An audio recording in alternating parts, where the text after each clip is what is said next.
दिवा पाटील हा एक विचार होता. कुठल्याही ठिकाणी आगीचा ज्याला वणवा तयार होतो त्याला ती आग एका बिंदून सुरू होते. क्रांतीचा विचार असो किंवा क्रांतीची सुरुवात असो, त्याला सुरुवातीला ती क्रांती कुठे वाद जाईल, त्याचं निष्पन्न काय होईल याचं निश्चितपणे निदान कोणी बांधू शकत नाही. 1857 युद्ध बंड झालं त्यावेळेला जर का ते यशस्वी झालं असतं तर तो स्वातंत्र्याचा लढा म्हणून 1857 त्या ठिकाणी समजलं असतं. यशस्वी होतं ते बंड किंवा त्याला क्रांती म्हणूया आणि विजलं जातं त्याला साठी ती चळवळ. सुदैवानं दशरथजी भगत यांनी सांगितल्याप्रमाणे ज्या वेळेस सिडकोच्या अनुषंगानं आम्हा भूमिपुत्रांचं योग्य पद्धतीनं पुनर्वसन व्हावं किंबहुना या जमिनी घेतल्याच जाऊ नयेत अशा प्रकारचा ज्याला लढा तयार झाला त्याला दास्तान फाट्यावर एक बैठक झाली होती आणि त्या बैठकीला माननीय शरदचंद्र पवार साहेब विरोधी पक्ष नेते म्हणून त्या ठिकाणी उपस्थित राहिले होते. आम्ही त्यावेळेला तरुण कार्यकर्ते होतो.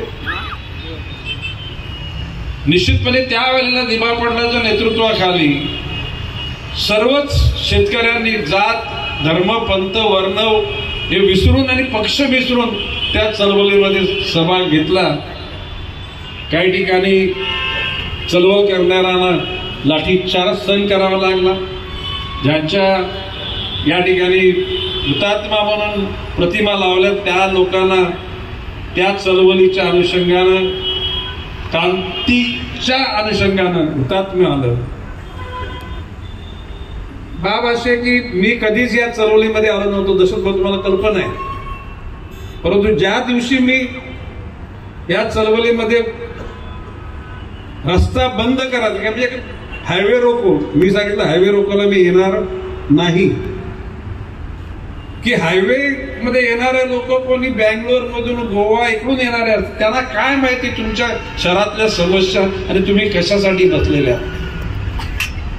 ज्या लोकांचा दुरान्वयाने संबंध नाही अशा लोकांना वेटीस धरणं किंवा हायवे बंद किंवा रस्ता रोको म्हटल्यानंतर जर का ट्रॅफिक नाही बंद झाली तर ज्याच्या डोक्यात सनक असते त्याचा हात दगडाकडे जातो, त्याचा हात कुठेतरी विध्वंसाकडे जातो आणि त्याच्यातून काही चांगलं निर्माण. लोकशाही प्रणालीमध्ये आपण विरोधात असू किंवा आपण सत्ताधीश असू, परंतु आपल्या हातून एकूण डॉक्टर बाबासाहेब आंबेडकरांनी लिहिलेल्या घटनेच्या अनुषंगानेच आपली पावलं पडली पाहिजेत.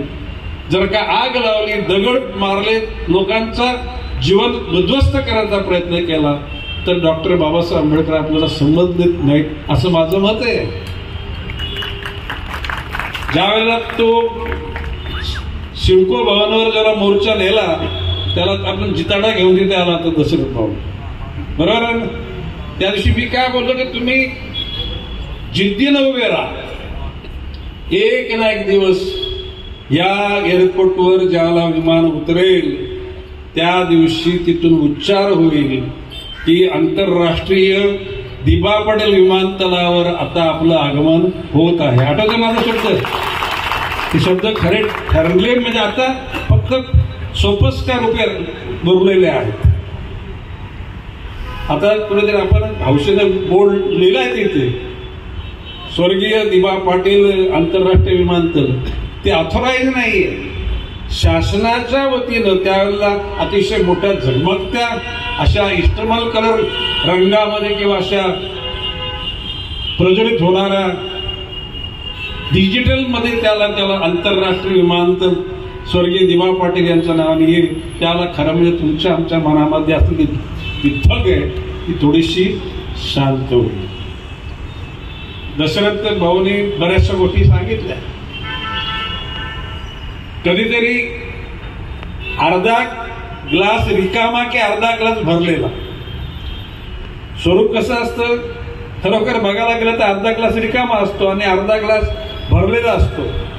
दशरथ भावांनी सांगितली ती पण गोष्ट खरी आहे आणि सुधाकर सोनवणेंनी सांगितली ती पण गोष्ट खरी आहे की ज्या वेळेला एखाद्या चांगल्या चळवळीला किंवा चांगल्या विचाराला कुठेतरी स्वतःच्या स्वार्थातून दूरचा विचार न करता त्या ठिकाणी तिला वळण देण्याचा प्रयत्न केला तर त्याच्यामध्ये व्यक्तीचं काही नुकसान होत नाही, त्याचं समाजाचं नुकसान होतं. त्या कालखंडामध्ये आज गणेश नाईक मजबूत आहे. नवी मुंबईच्या जनतेनं जीवापाड प्रेम केलं. 1,42,000 मतदानाने 92,000चा लीड दिला म्हणजे गणेश नाईकवरचं प्रेम कमी झालेलं नाही.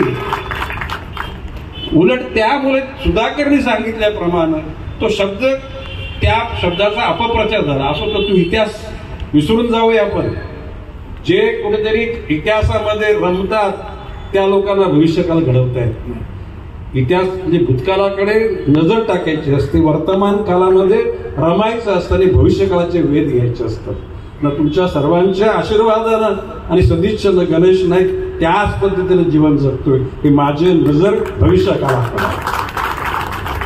आज नवी मुंबईमध्ये फार समस्या निर्माण झालेल्या आहेत, परंतु मी विश्वासाने जसं सांगतो की ज्या दिवशी मी केलेली चौकट पूर्ण होईल त्या दिवशी नवी मुंबईतला राहणारा हा मूळ शेतकरी तर होईलच, परंतु या सिडकोनी बांधलेल्या इमारतीमध्ये सिडकोनी दिलेली घरं आणि बिल्डरला दिलेला प्लॉटवरची घरं या सर्वांनाच आनंद देण्याची भूमिका आपली असली पाहिजे आणि असणार आहे. मी नेहमीच म्हणतो की माणसाचं जीवन धर्म, जात, पंथ, वर्ण, वर्गाच्या पलीकडे जाऊन आणि पक्षाच्या पलीकडे जाऊन माणुसकी धर्माला ललांबूट ठरेल असं असलं पाहिजे. आणि मी त्या पद्धतीने जगतो म्हणून मी टोटली फिट आहे, मेंटली फिट आहे, फिजिकली फिट आहे, सोशली, पॉलिटिकली आणि गरजेएवढं इकॉनॉमिकली पण फिट आहे. अन्न, वस्त्र, निवारा ही आपली गरज परमेश्वर आपल्याला निश्चितपणे ती निर्माण करण्याकरता शक्ती देते. आज मूळ गावठानं सिडकोने वसवलेले नोड आणि झोपडपट्टी आग्रह मीच केला की आमच्या सातबाराच्या उतारावर आमच्या बापदाद्याचं नाव होतं. आज तुम्ही आम्हाला 12.5% देते तर काय लीज म्हणजे भाडे करू.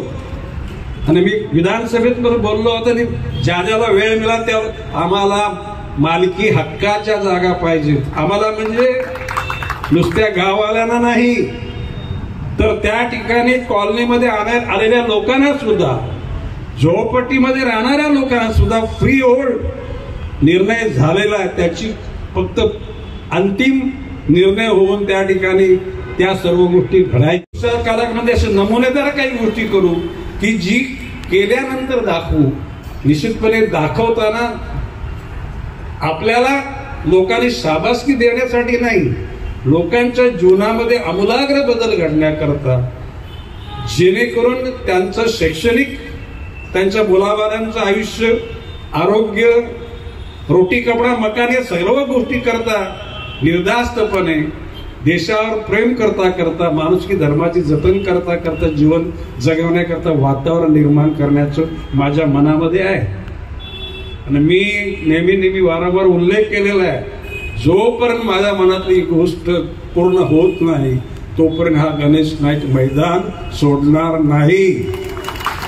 आणि ते मैदान सोडण्याकरता फार वर्ष लागतील असं भाग नाही. या 7-8 वर्षामध्ये सगळं आटपून टाकेल, या शहराला बंदिस्त करेन. या शहरात फुटपाथवर राहणारा फेरीवाला सुद्धा सुखी होईल, पण फुटपाथवर फेरीवाले नसतील. या ठिकाणी हातगाड्या लावणारे लोक सुद्धा सुखी होतील, पण रस्त्यावर गाड्या चालण्याकरता, फुटपाथवर लोकांना चालण्याकरता भिकारी मुक्त म्हणजे भिकाऱ्यांना फेकून देणाऱ्या भिकाऱ्यांचं पुनर्वसन व्हायला पाहिजे. तृतीयपंथी मुक्त म्हणजे तृतीयपंथीला काय फेकून देणार नाही, त्या लोकांना सुद्धा मानवी जीवनामध्ये चौकटीत जगण्याकरता मार्ग. आणि मी ठरवलेलं आहे, मी माझ्या सहकाऱ्यांशी वारंवार बोललेलो आहे, प्रशासकीय अधिकाऱ्यांशी बोललेलो आहे आणि एकदा मनात ठरवलं की त्यापासून दूर जाणं नाही. जिथं दिवा पाटलांचं, त्याला दिवा पाटीलला आमच्या दोघांच्या पॉलिटिकल विचारसरणी वेगळ्या होत्या. दिवा पाटील डाव्या विचारसरणीचे, आम्ही उजव्या विचारसरणीचे, परंतु ज्यावेळेला समाजाच्या करता हिताच्या गोष्टी झाल्या त्यावेळेला आम्ही एकत्र आलो. दिवा पाटलांच्या नेतृत्वाखाली त्यावेळेला आमची विचारसरणी वेगळी असताना सुद्धा आम्ही जनतेच्या हिताकरता लढा एकत्र दिला. आणि मी विश्वासाने सांगतो, दिवा पाटील जे 12.5% वगैरे नाही, या दिवा पाटलाच्या 12.5%चा जो फॉर्म्युला आहे हा संपूर्ण राज्यामध्ये आणि पुढे देशामध्ये आता ते 12.5% ते 22%, आता 29%, अजून त्याच्यात बरेचसे फरक होण्याची बाकी आहेत. दिवा पाटलांच्या ते नाव दिवा पाटलांचं आलं म्हणजे काय त्या ठिकाणी दिवा पाटलांच्या ते मृत स्वर्गस्थ आत्म्याला काय त्याच्यातून मिळणार नाही, परंतु दिवा पाटलांच्या त्या नावानं एक प्रेरणा आणि एक स्फूर्ती, एक स्पार्क, एक अशा प्रकारचं निर्माण होईल की भविष्य काळामध्ये ज्या ज्या ठिकाणी अन्याय होईल त्या ठिकाणी अन्याय विरुद्ध लढा देण्याकरता तरुणामध्ये स्फूर्ती निर्माण होईल. मगाशी मुंबईच्या आलेल्या बऱ्याचशा सगळ्या संघटना आहेत, तुम्ही मला निवेदन द्या, मंत्रालयामध्ये बैठक व्हावी. नुसती मुंबईच्या करताना ते मुंबईमध्ये